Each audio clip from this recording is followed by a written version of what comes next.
তো আমরা আপনার যে উনি সাবেক যে সদস্য সেক্রেটারি উনি একটা খুনি। তুমি কে? শুনেন, আমি তুমি কেন ওনার বাসায় যাবা? আমি জাস্ট ওনার উপস্থিত আছে কিনা তুমি কেন টাকা খাইছো? 20 লাখ টাকা কেন দাবি করতো? তুমি কি চোর? তোমার পাশের লোক দাবি তো করছে। ওরে ডাক দাও। 20,000 টাকা নিছে। তুমি কি চোর পুলিশের? আমি অপরাধী পুলিশ, চোর পুলিশ তো পুলিশের নাম খারাপ করতেছে। প্রশাসনের নাম নিয়ে বৈষম্য বিরোধী ছাত্র আন্দোলনের সদস্য সচিব 56 নং ওয়ার্ডের একজন মানুষের বাসায় গিয়ে 20 লক্ষ টাকা দাবি করছে। তুমি কেন রাত্রেবেলা ওনার বাসায় যাবা? তুমি কে? তোমার পরিচয় দাও। তুমি কে? তুমি রাত্রেবেলা ওনার বাসায় যাবা?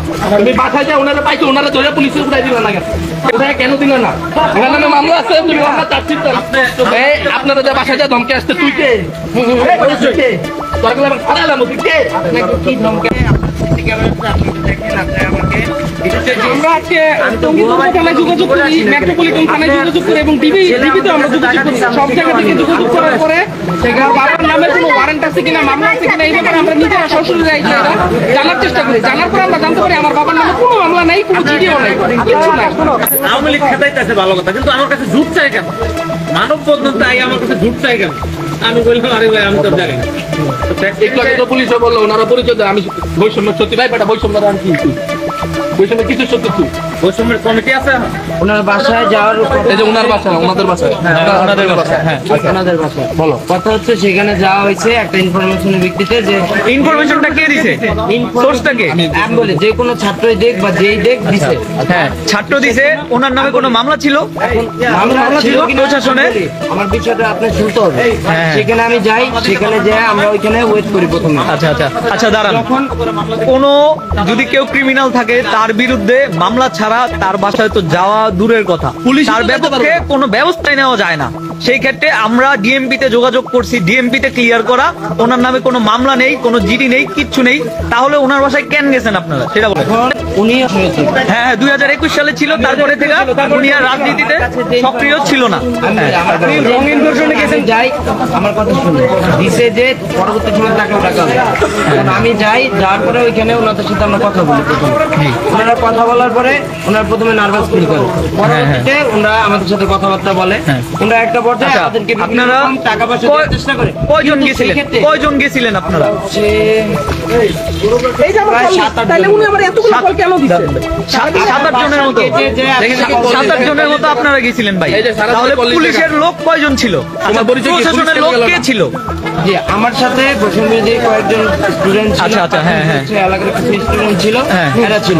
এখন না, যদি কেউ বহিরাগত বৈষম্য বিষয়ী বৈষম্য বিরোধী ছাত্র আন্দোলন আপনারা তুমি নির্দিষ্ট করে বলো। আমার সাথে নির্দিষ্ট করে বলো।